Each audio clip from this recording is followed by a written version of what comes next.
2 का स्क्वायर 4 हो जाएगा, ठीक है। पाई डी स्क्वायर बाई 4, तो यहाँ पाई डी स्क्वायर बाई 4 को हम लिख सकते हैं ए डैश क्या हो गया, ए बाई 4 हो गया। ये बात समझ में आ गई। तो लंबाई होगी 2 गुनी 2l, क्षेत्रफल हो गया ए बाई 4, एक चौथाई हो गया, और रो तो सेम है।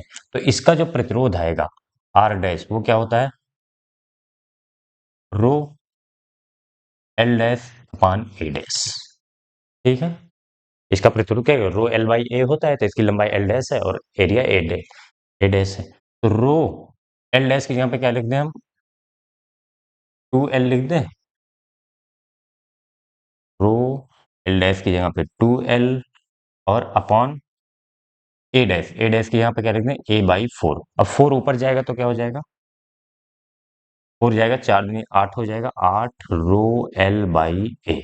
और रो एल बाई ए की वैल्यू दी गई है हमें 2 ओम, तो रख दीजिए, सॉरी 4 दूनी 8, रो एल 4 दूनी 8 होगा ना यहाँ पे। रो एल बाई ए की वैल्यू 2 ओम दी गई है, तो 8 इंटू 2 ये हो जाएगा 16 ओम।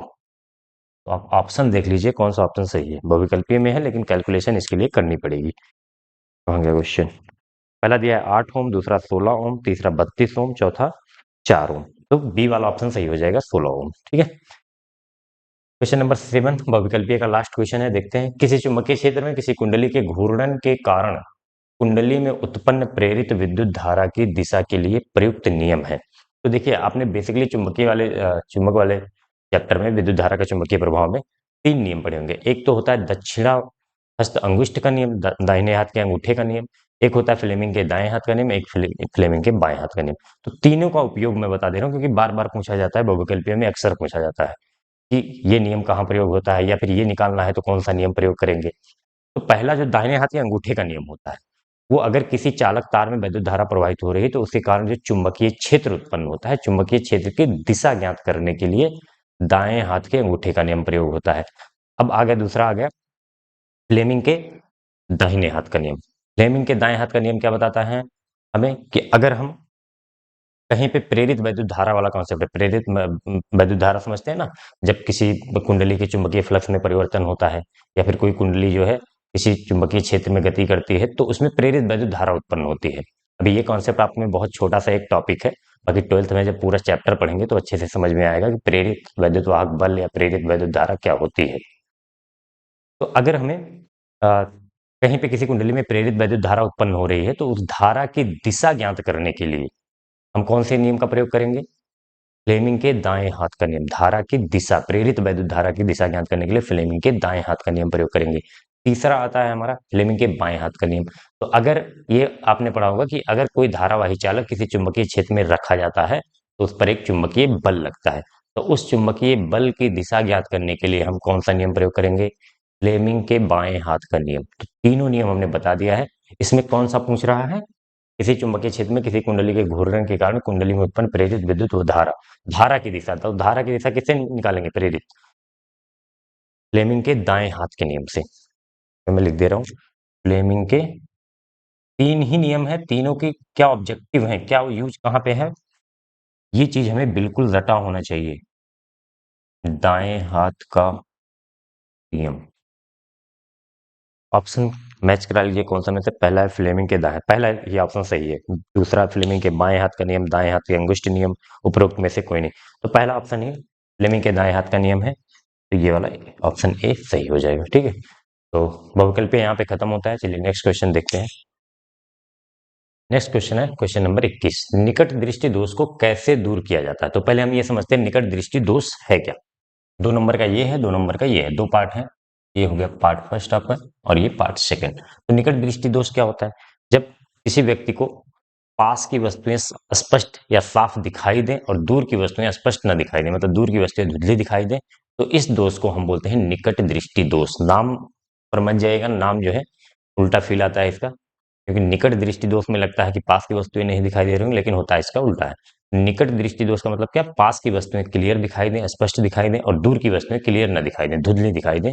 तो ऐसे दोष को हम क्या कहते हैं, निकट दृष्टि दोष। इसमें होता क्या है एक्चुअल में, हमारा जो प्रतिबिंब है, आंखों का प्रतिबिंब जो है, आंख के लेंस द्वारा जो प्रतिबिंब बनता है, वो कहाँ बनना चाहिए, आपने पढ़ा होगा रेटिना पर बनना चाहिए। तो अगर रेटिना के पीछे बन जाता है प्रतिबिंब ना, तो क्या होता है, निकट दृष्टि दोष होता है। इस केस में क्या होता है, प्रतिबिंब जो है, प्रतिबिंब कहाँ बन जाता है, पहले तो वो आप डेफिनेशन लिख देंगे, फिर बता देंगे प्रतिबिंब रेटिना के पीछे बनता है। इसमें रेटिना के पीछे बनता है, और आप चाहें तो डायग्राम भी बना सकते हैं। ये लेंस हो गया, ये रेटिना हो गया, ठीक, रेटिना। तो यहाँ से जो प्रकाश की किरण आती है, प्रकाश की किरण आती है, वो जाके कहीं पे ऐसे रेटिना के पीछे मिलती है, तो प्रतिबिंब यहाँ बन रहा है। यहाँ बनने के कारण जो है,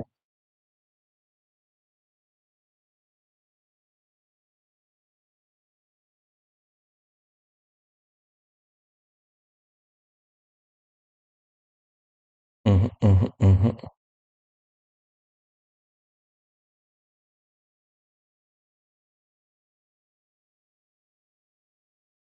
चलिए नेक्स्ट क्वेश्चन है, क्वेश्चन नंबर 21। इसमें दो पार्ट हैं, फर्स्ट और सेकंड। तो पहले फर्स्ट पार्ट करते हैं, निकट दृष्टि दोष को कैसे दूर किया जाता है। तो सबसे पहले हम ये समझ लेते हैं निकट दृष्टि दोष होता क्या है। क्या होता है निकट दृष्टि दोष, नाम पर मत जाइएगा, नाम से उल्टा फीलिंग आता है।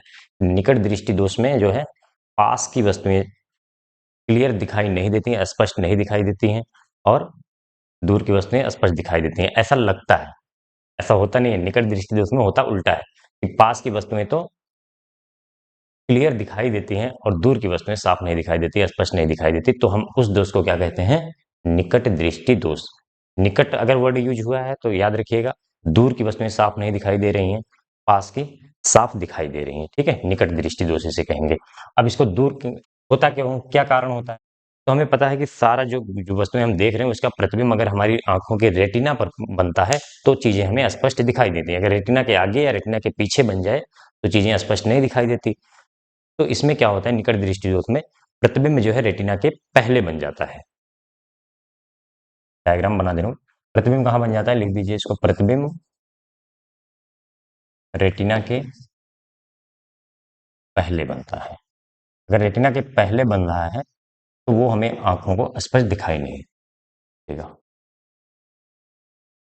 मान लीजिए ये हमारी आंखें होंगी, आंखें, और यहाँ पर आंख वाला उत्तल लेंस हो गया, और ये हो गई रेटिना आपका। तो रेटिना में क्या होता है, जो प्रकाश की किरण आ रही है दूर से, वो क्या हो जा रहा है, पहले ही मिल जा रही है। तो प्रतिबिंब यहाँ बन जा रहा है रेटिना के पहले। चलिए यहाँ पे कर दे रहा हूँ मैं, ये मीटर में था, इक्वल टू -1/2 इंटू 100, ये हो गया सेंटीमीटर में, क्योंकि जनरली हम सेंटीमीटर में फोकस दूरी वगैरह दी रहती है। तो F बराबर आ जाएगा कितना, -50 सेंटीमीटर।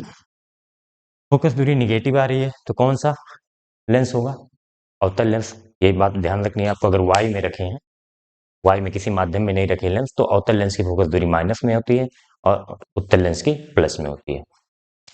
तो प्रकृति कौन सी हो जाएगी, अवतल लेंस। फोकस दूरी हमने बता दिया, ठीक है। चलिए नेक्स्ट क्वेश्चन की तरफ चलते हैं। चलिए नेक्स्ट क्वेश्चन है, क्वेश्चन नंबर 22 का फर्स्ट और सेकंड दो पार्ट इसमें भी हैं। तो पहले पहला पार्ट देखते हैं। निर्वात में प्रकाश की चाल 3 × 10⁸ मीटर पर सेकंड है। हीरे में प्रकाश की चाल ज्ञात कीजिए। हीरे का निरपेक्ष अपवर्तनांक दिया है 2.42। तो ये क्वेश्चन पिछले वाले सेट में भी था, इसी तरह का एक क्वेश्चन। उसमें हम अपवर्तनांक वाला फार्मूला यूज करते हैं। अपवर्तनांक का क्या फार्मूला होता है, किसी भी माध्यम का अगर हमें अपवर्तनांक ज्ञात करना हो तो ये होता है कि अपवर्तनांक निर्वात में प्रकाश की चाल, निर्वात में प्रकाश की चाल, निर्वात में प्रकाश की चाल अपॉन माध्यम में प्रकाश की चाल। माध्यम कौन सा, माध्यम में प्रकाश की चाल, कौन सा माध्यम, जिस माध्यम में, जिस माध्यम का अपवर्तनांक हम ज्ञात कर रहे हैं उस माध्यम में प्रकाश की चाल। तो अपवर्तनांक दिया है हीरे का, हीरा हम माध्यम में हम मान ले रहे हैं 2.42, और निर्वात में प्रकाश की चाल होती है 3 × 10⁸ मीटर पर सेकेंड, ये दिया है। और माध्यम में प्रकाश की चाल यानी कि हीरे में प्रकाश की चाल हमें बतानी है, तो हीरे में प्रकाश की चाल मान लीजिए V D, V diamond. V D क्या हो जाएगा, वी डी इक्व टू, ये 2.42 इधर आ जाएगा, 3 × 10⁸ अपॉन 2.42, डिवाइड कर दीजिए आप। अब कैसे सॉल्व करते हैं आप जानिए ना, तो 3 में 2.42 से डिवाइड करना है, या तो ऐसे करिए, दशमलव हटाना है तो 2 जीरो यहाँ बढ़ाइए, दशमलव हटाइए। अब ध्यान से देखिए, एक बार ये जाएगा, फिर कितना बचेगा, 242, 60 58 बचेगा। 58 बचेगा तो वो दशमलव लगाया है, एक जीरो बढ़ाएंगे 580 हो जाएगा, 580 242, तो 480 दो बार जाएगा 1.2, बस दो अंक, एक अंक तक कर लो बस, 10 की घात 8 मीटर पर सेकेंड। तो कितना आ जाएगा 1.2 into 10 to the power 8 metre पर सेकेंड। ये हीरे में प्रकाश की चाल। हमें पता है जब किसी कोई जब प्रकाश की चाल एक विरल माध्यम से सघन माध्यम में जाती है तो उसकी चाल कम हो जाती है। तो निर्वात में 3 × 10 की घात 8 होती है। हीरा तो सघन हुआ निर्वात के सापेक्ष, तो कम आनी चाहिए। 1.2 × 10 इंटू 10 to the power 8 आ रहा है, तो कम आ रहा है कि नहीं। तो ये फार्मूला आप याद रखिए। इसमें पिछले सेट में भी इसी टॉपिक पे मतलब पूछा गया था क्वेश्चन, और इसमें भी पूछा गया और आगे भी ऐसे क्वेश्चन मिलेंगे। तो ये फार्मूला बहुत इंपॉर्टेंट है। निर्वात में प्रकाश की चाल अपन माध्यम में प्रकाश की चाल, कौन सा माध्यम लेंगे, जिस माध्यम की बात किया रहेगा क्वेश्चन में वही माध्यम, या फिर जिस माध्यम में प्रकाश की चाल ज्ञात करनी है। सेकंड पार्ट इसका है, स्वच्छ किरण आरेख बनाकर अवतल लेंस से बने किसी वस्तु के प्रतिबिंब की स्थिति दिखाइए। तो यहाँ पे कोई वस्तु की स्थिति तो दी नहीं गई है, ठीक है। अवतल लेंस से हमें कोई एक किरण आरेख बनाना है। तो अवतल लेंस अगर आपने पढ़ा हो तो दो ही केस उसमें होते हैं। एक तो जब वस्तु अनंत पे रखी गई हो तो प्रतिबिंब फोकस पर बनता है, एक ये होता है। दूसरा केस ये होता है, वस्तु अनंत के अलावा कहीं भी रखी गई हो तो उसका प्रतिबिंब फोकस और प्रकाशिक केंद्र के बीच में बनता है। तो ये दो चीजें, तो मैं कहीं भी रख के बना दे रहा हूँ। अनंत वाला अगर बनाओगे, पहले तो अवतल लेंस बनाओ। अवतल लेंस बन गया, मुख्य अक्ष हो गया, ऑप्टिकल सेंटर प्रकाशिक केंद्र, और यहाँ पे फोकस हो गया। तो कहीं भी रख दो, कहीं भी रख दो इसमें, यहाँ रख दे रहा हूं मैं। ये वस्तु हो गई आपकी, ए बी बोल दे रहे हैं, ठीक है। अब इसका जब प्रतिबिंब बनाओगे तो मुख्य अक्ष के समांतर आने वाली किरण कैसे जाएगी, इस तरह से। ये कौन सा है, अपसारी है ना, तो इधर जाएगी और ऐसे जाएगी कि इसे लगेगा कि फोकस से आ रही है। ऐसे जाएगी कि लगेगा फोकस से आ रही है, इसी लाइन पे जाएगी। दूसरी किरण हम कौन सी ले लें, प्रकाशिक केंद्र वाला लें। प्रकाशिक केंद्र पे जब आती है प्रकाशिक किरण तो बिना विचलित हुए सीधे निकल जाती है, सीधे निकल गई। अब दोनों किरण तो मिल नहीं रहे हैं कहीं पे, मिलेंगे नहीं तो उनको पीछे बढ़ाना पड़ेगा। पीछे इसको बढ़ाएंगे तो ये इसी लाइन पे आएगा क्योंकि सीधे जा रही है। थोड़ा सा हो सकता है अगर आपको ये टेढ़ा दिख रहा, ऐसे बना देते हैं। अब सीधे दिख रही है। अब इसको पीछे बढ़ाएंगे, फोकस पे आगे मिलेगा तो ये यहाँ पे काटेगा, ए डैश बी डैश, ये आपका हो गया प्रतिबिंब। ठीक है, ये किरण आरेख हमने बना दिया। दो ही केस होते हैं तो दूसरा वाला केस लेके हमने बना दिया। अब अगर हमें लिखना है इसके प्रतिबिंब के बारे में तो पहले हम वस्तु की स्थिति लिखते हैं। वस्तु की स्थिति कहाँ बन रही है, फोकस और प्रकाशिक केंद्र के बीच। फोकस और प्रकाशिक केंद्र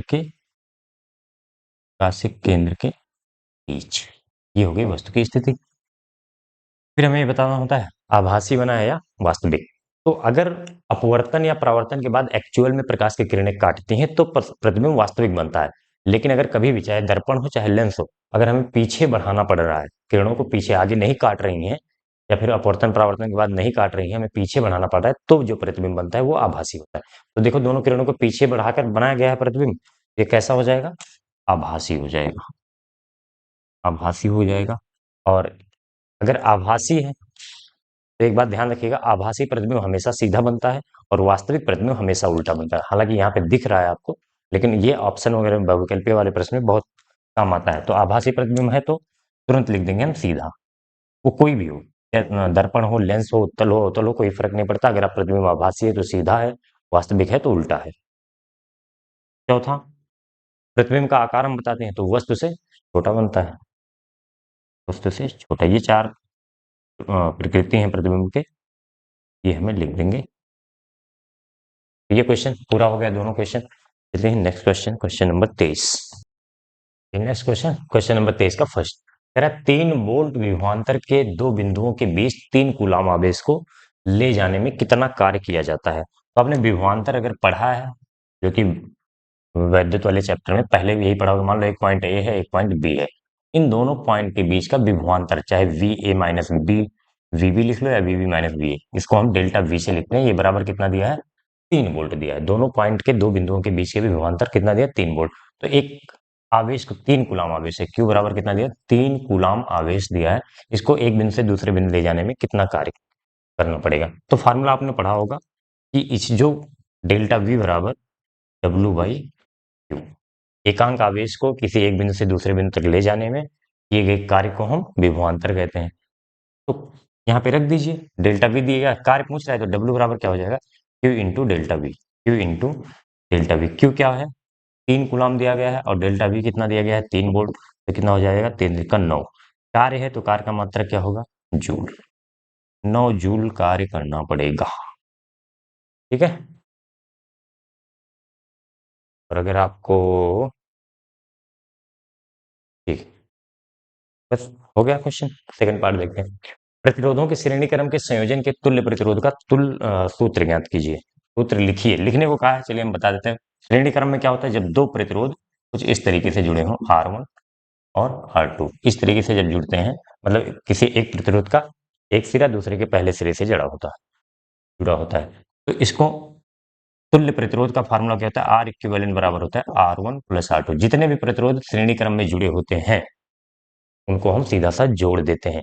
और अगर कैसे आता है आपको ये करना है, देखो ये चित्र हो गया, आर इक्विवेलेंट कितना होता है, फार्मूला तो यही हो जाएगा R1 प्लस R2। और ये आता कैसे है, R1 प्लस R2 कैसे, कहाँ से आया, तो इसका डेरिवेशन, छोटा सा डेरिवेशन है, चाहिए तो कर दीजिए, क्योंकि 2 नंबर का क्वेश्चन इतने इतने में कैसे 2 नंबर देगा वो। तो एक V वोल्ट की बैटरी लगा देते हैं, ठीक है, V वोल्ट का बैटरी लगाए तो V वोल्ट, यहाँ से कोई करंट निकलेगा, आई करंट जाता हुआ, इसमें भी आई जाएगा, इसमें भी आई जाएगा। तो यहाँ का जो विभवांतर होगा, दोनों बिंदुओं का विभवांतर, प्रतिरोध है तो कुछ वोल्टेज ड्रॉप होता है, वोल्टेज कम होता है, तो कितना ड्रॉप होता है, V इक्वल टू आई, यहाँ का V1 मान लो, V1 equal to I R1, V बराबर आई आर, ओम्स लॉ में पढ़ा होगा, आई R1। यहाँ का विभवांतर मान लो V2 है, दोनों बिंदुओं का विभवांतर V2 है, तो ये हो जाएगा आई R2। ठीक है, देखो V वोल्ट था, यहाँ ये V वाले धनात्मक सिरे को हम V मानते हैं जितने वोल्ट की बैटरी होती है, और ऋणात्मक वाले को जीरो मानते हैं। तो V वोल्ट से चला, यहाँ कुछ घटा, यहाँ कुछ घटा, ओवरऑल जीरो हो गया। तो हम ये बोल सकते हैं यहाँ V1 कम हुआ, यहाँ V2 कम हुआ, तो V1 प्लस V2 बराबर V होगा कि नहीं, तो V बराबर V1 प्लस V2। और एक चीज, इन दोनों को हटा के हम एक प्रतिरोध लगाते हैं, जिसे हम इन दोनों का काम बोलते हैं तुल्य प्रतिरोध। तुल्य प्रतिरोध का मतलब क्या होता है कि दो प्रतिरोध लगे थे, दोनों को हटाकर हमने एक लगा दिया, जो काम ये दोनों मिलकर कर रहे थे वही काम ये अकेले कर रहा है, तो हम इसे बोलेंगे इन दोनों के ये तुल्य है। ठीक है, तो अब यहाँ पे बैटरी वही लगा देते हैं, तो अगर दो जो काम ये दोनों कर रहे थे वही काम ये कर रहा है, तो यहाँ भी आई करंट निकलेगा, तो यहाँ का वोल्टेज V हो जाएगा कितना, आई आर इक्विवेलेंट। एक ही है तो पूरा पूरा यही ड्रॉप होगा। तो अब V की जगह पर क्या लिखेंगे, आई आर इक्विवेलेंट तुल्य प्रतिरोध, V1 की जगह पे रखेंगे आई R1 प्लस V2 की जगह पे रखेंगे आई R2। तो आई दोनों में से कॉमन ले लीजिए, आई आर इक्विवेलेंट बराबर, आई दोनों में से कॉमन लिया, आई यहाँ पे बचा R1, यहाँ पे बचा R2, तो आई से आई कैंसिल हो गया, आर इक्विवेलेंट बराबर क्या आ गया, R1 प्लस 2। ठीक है, यही प्रूव करना था। कुछ चीजें ध्यान में रखने वाली हैं, श्रेणी क्रम में दोनों सभी जितने भी प्रतिरोध श्रेणी क्रम में जुड़े होते हैं उनमें धारा सेम जाती है, सेम धारा प्रवाहित होती है, और समांतर क्रम में अलग धारा प्रवाहित है, अलग अलग धारा प्रवाहित होती है। श्रेणी क्रम में विभवांतर अलग अलग होता है, समांतर क्रम में विभवांतर सेम होता है। ये चीजें याद रखना है, बहुविकल्पी में बहुत काम दे। चलिए नेक्स्ट क्वेश्चन चलते हैं। चलिए नेक्स्ट क्वेश्चन है, क्वेश्चन नंबर 24 का फर्स्ट, कह रहा है सामान्य घरेलू विद्युत परिपथ का नामांकित व्यवस्थित चित्र बनाइए। तो ये क्वेश्चन पहले भी आ चुका है, कई सेट में आ चुका है, तो इसके पहले वाले सेट में या सेट 2 या सेट 3 में, सेट 2 में शायद था। तो अगर आपको पूरा एक्सप्लेनेशन करना है, देखना है उसका, तो आप वहाँ सेट 2 में जाके देख सकते हैं इसको। यहाँ पे चित्र बनाने के लिए कहा है, तो मैंने चित्र बना दिया है और थोड़ा बहुत एक्सप्लेन भी कर दे रहा हूँ, नाम भी रख दे रहा हूँ। ये होता है मेन स्विच बोलते हैं इसको, चलिए मुख्य स्विच। चलिए एक तरफ से इसको एक बार मैं एक्सप्लेन कर दे रहा हूँ, चित्र बना लीजिए, अगर लिखना होगा कुछ इसके बारे में तो लिख देंगे। ठीक है, ये जो तार होता है इसको हम बोलते हैं फेज वायर। 2 तार आपके घरों में आते हैं, फेज वायर को बोलते हैं विद्युन्मय तार, विद्युत में या विद्युन्मय लिख दो, विद्युन्मय तार। और एक आता है उदासीन तार, न्यूट्रल वायर, उदासीन तार, न्यूट्रल वायर, और एक आता है अर्थिंग वायर। अर्थिंग वायर हम बोलते हैं भू संपर्क तार। भू संपर्क तार, ठीक है। तो ये हो गया आपका जो पोल पे गांव, जो आपके घर के आसपास जो पोल होगा, बिजली का पोल होगा, खंभा होगा, उसमें बोर्ड लगा होता है। बोर्ड से आपके सीधे मीटर में आता है। मीटर से आपके घर का जो मेन स्विच होता है, जहां से सभी रूम में इलेक्ट्रिसिटी वितरण किया जाता है, विद्युत वितरण किया जाता है, उसमें आता है। तो इसमें मुख्य स्विच में आता है। फिर मुख्य स्विच से 220 वोल्ट जो है, हालांकि आता 220 वोल्ट ही है घरों में, तो यहाँ पे मैंने लिख दिया। ये हो गया तुम्हारा फेज वायर, विद्युत में तार, लिख देना फेज, विद्युत में लिख लेना फेज वायर। और ये हो गया न्यूट्रल। अब ये मान लीजिए आपके 3 रूम है घर में, 3 रूम में जाके हमने एक phase wire, neutral wire, phase wire, neutral wire, इस तरीके से तीनों रूम में डिस्ट्रीब्यूट कर दिया है। इन्हीं फेज वायर में जो है कहीं कहीं पे फ्यूज लगा देते हैं। फ्यूज लगाना हो तो लगा ली। फ्यूज कहाँ लगता है? फेज वायर में लगता है। और ये तीनों रूम का बोर्ड हो गया, तीनों रूम में जाके हमने कनेक्शन दे दिया। अब ये वाला तार जो है भू संपर्क तार, ये क्या करता है? ये जो बोर्ड में देखा होगा, एक बड़ा सा होल रहता है ऊपर, बाकी 2 होल तो हमारे एक फेज वाला वायर वाला होगा, एक उदासीन। बड़ा वाला होल कभी प्लग में देखा होगा, तो जनरली हम लोग यूज नहीं करते हैं, लेकिन करना चाहिए। इसकी अर्थिंग की जाती है। अर्थिंग करने से फायदा ये होता है, अगर कभी भी शॉर्ट सर्किट या कोई भी फॉल्ट आता है हमारे सर्किट में, तो जो भी उपकरण है वो सुरक्षित रहते हैं, सारी धारा अर्थ में चली जाती है, किसी को कोई भी नुकसान नहीं होता है। तो अर्थिंग बहुत जरूरी होता है। अब इसके तारों का कलर डिसाइड है। फेज वायर को हम किस कलर से लिखते हैं? लाल कलर से। और उदासीन को काले कलर से। और अर्थिंग को हरे कलर से। ये कलर भी लिख दीजिएगा आप, ठीक है। तो ये हो जाएगा, 4 नंबर का क्वेश्चन है, तो थोड़ा बहुत लिखना भी पड़ेगा आपको, चित्र बना के सिर्फ नहीं छोड़ देना। हालांकि क्वेश्चन में से बोला है चित्र बनाइए, लेकिन थोड़ा बहुत इसके बारे में जो जो आपको दिमाग में आता है उतना जरूर लिखिए, ठीक है। नेक्स्ट इसका सेकंड पार्ट है, विद्युत चुम्बकीय प्रेरण की घटना क्या है। तो विद्युत चुम्बकीय प्रेरण वैसे आपके सिलेबस में बहुत ज्यादा है नहीं, 12th में ढंग से पढ़ेंगे, लेकिन थोड़ा सा मैं एक्सप्लेन कर दे रहा हूँ। मान लीजिए कोई चुंबकीय क्षेत्र है, चुंबकीय क्षेत्र है, ठीक है। ये इधर चुंबकीय क्षेत्र हो गए, और इसमें कोई ऐसे कुंडली रखी है, किसी भी आकार की हो सकती है, मान लीजिए गोली, मान लीजिए कुंडली चालक तार की है। ये धातु की बनी है या चालक की है? चालक तार की है, तार की है। तो अगर हम इस कुंडली को ऐसे रोटेट करें, ऐसे मान लीजिए ये प्लेन है और ये इसको ऐसे रोटेट करें, तो रोटेट करने से क्या होता है? इसके चुंबकीय फ्लक्स में परिवर्तन होता है, और चुंबकीय फ्लक्स में परिवर्तन होने से इसमें एक प्रेरित वैद्युत वाहक बल उत्पन्न होता है, जिससे इसमें प्रेरित धारा उत्पन्न होती है। प्रेरित धारा, प्रेरित वैद्युत धारा उत्पन्न हो जाएगी। अब प्रेरित वैद्युत धारा उत्पन्न होने से प्रेरित, इसमें कोई करंट नहीं फ्लो किया था, बस घुमाया है। घुमाने से क्या होगा? प्रेरित वैद्युत धारा उत्पन्न होगा। इसी घटना को हम क्या कहते हैं? वैद्युत चुंबकीय प्रेरण कहते हैं, ठीक है। तो इसको लिखना होगा तो कैसे लिखेंगे कि जब किसी चुंबकीय क्षेत्र में किसी चालक तार की कुंडली को घुमाया जाता है, या फिर ऐसे बोले उसके चुंबकीय फ्लक्स में परिवर्तन किया जाता है, तो उसके कारण कुंडली में एक प्रेरित वैद्युत वाहक बल उत्पन्न होता है। अगर कुंडली बंद परिपथ है, अगर बंद है, तो उसमें जो है प्रेरित वैद्युत धारा उत्पन्न होती है। इसी घटना को हम क्या कहते हैं? वैद्युत चुंबकीय प्रेरण कहते हैं। तो इतना ही लिखना है। आप फिगर बनाना हो थोड़ा सा बना देते हैं, बाकी ये पूरा 12th में आपको एक चैप्टर मिले, वहाँ पे डिटेल में पढ़ोगे। आपके सिलेबस में शायद ये उतना है नहीं, तो मैंने बस डेफिनेशन बता दिया है, थोड़ा सा फिगर समझा। चाहे घुमाने के लिए बोल दीजिए, 3 तरीके से उत्पन्न किया जाता है, या तो हम इस कुंडली को घुमाएं, या तो चुंबकीय क्षेत्र को उत्पन्न करें, ठीक है। तो दोनों तरीके से हम इसमें प्रेरित वैद्युत धारा उत्पन्न कर सकते हैं। अभी आप इतना बस लिखिए कि जब कुंडली को घुमाते हैं, तो उसमें प्रेरित वैद्युत वाहक बल उत्पन्न होता है, जिससे प्रेरित वैद्युत वाहक धारा उत्पन्न होती है। इसी घटना को विद्युत चुंबकीय प्रेरण कहते हैं। चलिए नेक्स्ट क्वेश्चन। नेक्स्ट क्वेश्चन है क्वेश्चन नंबर 24 का अथवा वाला पार्ट। तो इसमें फर्स्ट पार्ट है, कह रहा है चुंबकीय क्षेत्र रेखाओं से क्या तात्पर्य है? इनके किन्हीं 2 गुणों को व्यक्त कीजिए। तो चुंबकीय क्षेत्र रेखाएं क्या होती हैं?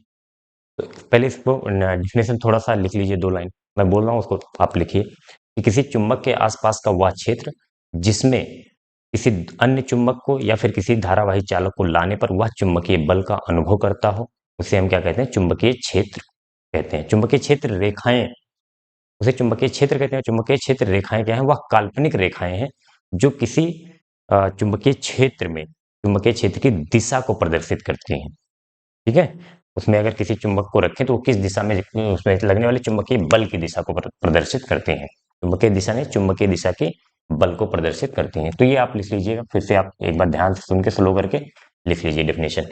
और फिर कह रहा है इनके किन्हीं दो गुणों को व्यक्त कीजिए।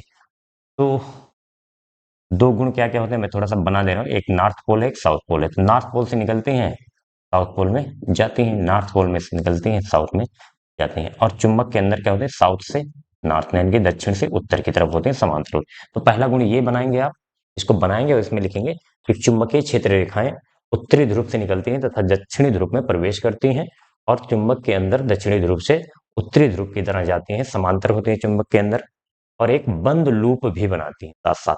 ठीक है, एक पहला गुण ये लिख देंगे। और दूसरी प्रॉपर्टी आप ये लिख सकते हैं कि चुंबकीय क्षेत्र रेखाएं एक दूसरे को कभी काटती नहीं हैं। चुंबकीय क्षेत्र रेखाएं एक दूसरे को कभी नहीं काटती। क्यों नहीं काटती? क्योंकि अगर काट देंगी तो इनकी दिशा हम स्पर्श रेखा खींचकर बनाते हैं। जहां कहीं पर अगर चुंबकीय क्षेत्र की दिशा ज्ञात करनी हो या चुंबकीय बल की दिशा, अगर यहाँ पर कोई चुंबक रखा हो उस पर बल किधर लगेगा, तो इस पर स्पर्श रेखा हम बनाएंगे, ये स्पर्श रेखा की दिशा में बल लगेगा। तो अगर यहाँ पे काट रही है तो यहाँ पे दो स्पर्श रेखा बन सकती है, एक ये इस वाले के हिसाब से और एक इस वाले के हिसाब से। तो यहाँ पे दो दिशा हो जाएगी बल की, जो कि संभव नहीं है। कोई वस्तु एक समय में एक ही दिशा में जा सकता है ना, तो दोनों दिशाओं में तो गति कर नहीं सकता। तो इसलिए चुंबकीय क्षेत्र रेखाएं एक दूसरे को कभी नहीं काटती। इसको लिख के ये चित्र बना दीजिए, एक क्वेश्चन आपका कंप्लीट हो जाएगा। ठीक है, चुंबकीय क्षेत्र रेखाओं से क्या तात्पर्य है? चुंबकीय क्षेत्र रेखाएं क्या है?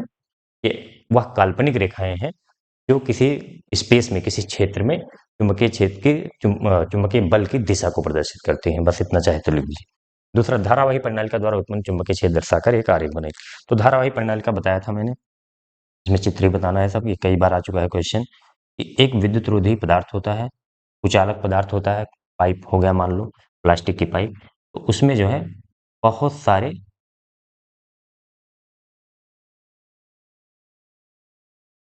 चालक तार, जैसे मान लो तांबे के तार को कसकर लपेट कर एक बनाई गई है, जिसको हम क्या बोलते हैं, धारावाही प्रणालिका।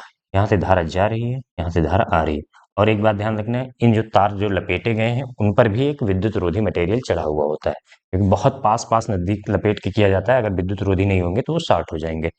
अब इसमें चुंबकीय क्षेत्र कैसे उत्पन्न होता है, तो पहले हमें देखना पड़ेगा धारा किधर जा रही है। जिधर से धारा हमें क्लॉकवाइज दिखती है घड़ी की दिशा में, उधर बनता है साउथ पोल। और अगर एक साउथ तुमने डिफाइन कर लिया तो दूसरी वाली अपने आप नॉर्थ हो जाएगी, उधर एंटी क्लॉकवाइज दिखना ही दिखना है। तो ये इधर से मान लो साउथ मान लिया, इधर नॉर्थ बन गया। तो चुंबकीय क्षेत्र रेखाएं क्या होती है, नॉर्थ से दक्षिण उत्तरी ध्रुव से निकलती हैं और दक्षिणी ध्रुव में प्रवेश करती हैं। उत्तरी ध्रुव से निकलती हैं, दक्षिणी ध्रुव में प्रवेश करती हैं। ये चुंबकीय बल रेखाओं को प्रदर्शित करना है। चुंबकीय क्षेत्र रेखाएं बोलो या चुंबकीय बल रेखाएं, दोनों का मतलब सेम है। और चुंबक के अंदर दक्षिण से उत्तर की तरफ होती हैं, साउथ से नॉर्थ की तरफ, और समांतर होते हैं। समांतर होने का मतलब एक समान चुंबकीय क्षेत्र होता है। तो यही हमें दर्शाना था बस। तो ये सेट कंप्लीट होता है, मिलते हैं नेक्स्ट सेट में। Thank you.